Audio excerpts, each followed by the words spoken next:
Salut tout le monde, c'est Nono. On est pour une nouvelle vidéo sur un tuto Casio magnifique. Et aujourd'hui, donc un tuto basique tout à fait sympa, où je vais vous apprendre la suite des bases de la programmation sur Casio. Alors la fois d'avant, on avait vu les affectations et les affichages de variables et les résultats et calculs et tout ça, c'est sympa. Mais on peut pas en faire grand chose. Et donc là, on va avoir besoin de boucles, conditions, appelez ça comme vous voulez. Donc pour ça, on va créer un nouveau programme. Hop. Et donc on va avoir besoin du menu Shift Vars F1. Et là on a donc la boucle if, for et while. Et loop while. Mais bon. Donc, je vais juste vous expliquer comment fonctionne tout cela. Donc if, then, else et if-end. Donc, vous faites une traduction française de votre programme. Par exemple, saisir A, si A est inférieur à 0, alors afficher, oui, encore F, afficher A, sinon afficher moins A. Et ensuite, fin si. Parce que là, il faut préciser à Casio que vous êtes dans une boucle si. Voilà, donc je vous conseille de mettre plus gros pour que vous voyez bien que c'est une boucle différente. Donc, pour faire ce programme-là magnifique. Donc, pour saisir, si vous vous souvenez, Shift, Vars, point d'interrogation, flèche, variable. Donc là, on demande de saisir dans A. On n'est pas obligé de mettre du texte, mais l'utilisateur est censé comprendre que... Et donc, alors si A, on va mettre en tant que supérieur, ça sera mieux. Si A est supérieur à 0, donc boucle les conditions. Donc dans les conditions, on va aller donc dans Shift Vars, hop, F6, et dans Real. Et là, vous avez tous les symboles de comparaison de variables. Donc si A est supérieur à 0, alors afficher A, donc alpha A, shift vars, petit triangle. On met les doubles guillemets parce que sinon c'est pas beau. Et sinon on affiche moins A. Hop. Non, c'est pas ça. Ça. Hop. Et hop. Et if-end. Si vous ne mettez pas le if-end, il va vous faire une erreur. Donc, si on l'exécute, je lui dis moins 5, il m'affiche 5, c'est parfait. Et si je lui dis 9, il m'affiche 9. Donc là, on vient de faire un programme réellement qui affiche un nombre tout le temps positif. Si on lui donne un nombre négatif, il va le transformer en nombre positif. Si on lui donne un positif, il va l'afficher. Donc là, on a vu la boucle si, boucle if, extrêmement facile, qui est tout à fait simple. Pour faire très vite, j'ai utilisé la touche support de mon clavier, c'est pour ça. Dans Shift Vars, vous avez notamment, toujours dans Com, vous avez le for to step next, for to step et next. Ça, c'est une boucle pour. Alors, on va lui dire, donc, toujours avec... ouais, non, je vais vous l'expliquer directement. Donc, pour i allant de... Donc, i, on utilise i, mais tout, vous ce que vous voulez. Donc, pour i allant de 0, donc on met 0 dans i, jusqu'à 5, avec un step, donc un pas, c'est-à-dire la vitesse de la boucle par rapport à ça. Vous pouvez simplifier. Donc, si ça c'est 50 et que je lui mets 10, je suis de retour. Oui, voilà, c'est bon. Donc, je suis de retour. J'étais embêté par un certain monsieur nommé Facteur qui a décidé de m'embêter. Qu'est-ce qui s'est passé?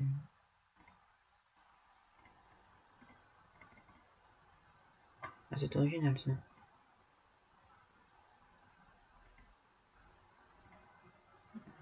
Possiblement parce que je l'ai. Possiblement, je vais mettre possiblement ça en pause. Hop. Tout va bien. Donc j'en étais, je crois, au step qui permet d'avancer en fait les boucles plus rapidement. Si on fait une boucle de 0 à 50, on lui dit de faire un step de 10. Donc il va faire une boucle donc de 0, il va passer à 10, puis à 20, puis à 30, puis à 40, puis à 50. Et ensuite là-dedans, on peut lui dire de faire quelque chose. Par exemple, d'afficher un texte. Et là on va lui dire d'afficher dernier guillemets. Et on va lui dire d'afficher... Qu'est-ce qu'on va lui dire d'afficher? Tuto. Voilà, c'est très original. Hop, syntaxe erreur, qu'est-ce que j'ai fait? Oui, il faut pas oublier de laisser le retour à la ligne après. Il se voit pas, mais il le faut. Et donc là, on a les... Bon, on va pas pouvoir voir, mais il en a affiché 50. Il en a affiché 5. On va supprimer le step. On va lui dire d'en afficher 2. De 0 à 2, vous voyez, il en affiche 3. 0 étant le premier chiffre, donc 2 et 3. Donc on va devoir passer ça à 1 si on en veut 2. Voilà. Ça permet d'afficher 2 fois. Bon, si on veut afficher 2 fois le machin, juste écrire tuto, ça va plus vite. Mais là, c'est pour afficher beaucoup de fois ou faire beaucoup de fois une même chose. Par exemple, pour des intérêts, notamment pour l'économie. Les intérêts au fil des années, donc 5%. Je vous montre rapidement ce que ça peut donner. Donc on va mettre 10 dans A. On va faire alpha A plus alpha A fois 0.02 dans alpha A. Et on va afficher alpha A chez vars, hop, afficher, hop, hop. Là on a un problème, un programme pour calculer une économie d'un intérêt de 2%. On va lui dire de faire un peu plus de tours, on va dire au bout de 101 années, on va faire 100 années parce que c'est mieux. Voilà, comme ça on est vieux à la fin. Et voilà, on a 72,44 en partant de 2 euros. Et si on le met à 100, c'est plus sympa. Hop, voilà. Donc pour la boucle for, c'est bien sympa. Mais maintenant on va voir, toujours dans le menu shift bars, comme la boucle while ou loop while, qui sont très utilisés aussi. Vous verrez que la loop while est plus intéressant dans certains cas.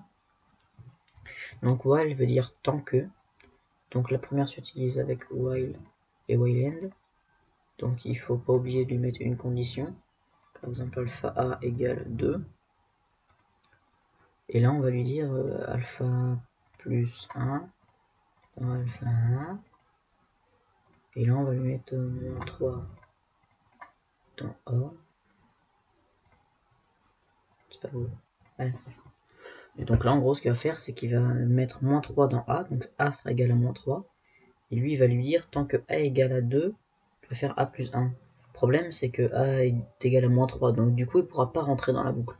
Ce qui fait que bah, il va juste arriver moins 3. Il va juste faire moins 3. Si on lui dit d'afficher A, ça va être... Enfin, on va voir vraiment, vous allez voir comment ça marche. Il a affiché moins 3. Tout simplement, comme je viens de vous le dire, que moins 3, donc la condition n'est pas valide, du coup il ne rentre pas dans la boucle. Et pour ça, on a la boucle, la dernière, la loop while. Donc en fait là, la condition se met à la fin. On lui met un do. Le do ne sert strictement à rien, sauf ce que je vais vous montrer juste après. Là, on efface et on met loop while et la condition. Donc on met à égal 2. Ce qui fait que le programme, lui, va passer là. Do, ça veut juste lui dire que quand il passe un loop while, il doit remonter là. Donc moins 3 dans A. Do, je fais rien. A plus 1 dans A, donc ça va faire moins 2. Donc loop while égale 1, bah non. Enfin égale 2. Non, donc il va passer. Donc le loop while permet de faire une fois la boucle, ou plus si la condition est valide. Je vous montre, là voilà, on est passé à moins 2. On partait bien de moins 3. Donc la loop while est magique. Ça vous permet de faire une fois au moins la condition. Donc bah, pour les conditions, c'est à peu près tout. Ouais, je crois que c'est tout. Donc on peut utiliser les variables, on peut faire, vous pouvez jouer avec les affichages et tout ça. Alors, il n'y a pas d'utilisation concrète, mais je vous ferai des utilisations réellement concrètes. Et ça vous permettra de voir vraiment à quoi sert la programmation. C'est bien sympa, mais là, j'imagine que vous devez pas vraiment savoir à quoi que ça sert. Mais bon, je vous montrerai quand j'aurai ce qu'il faut sur un Casio, ce que j'ai réussi à faire de tout à fait sympathique.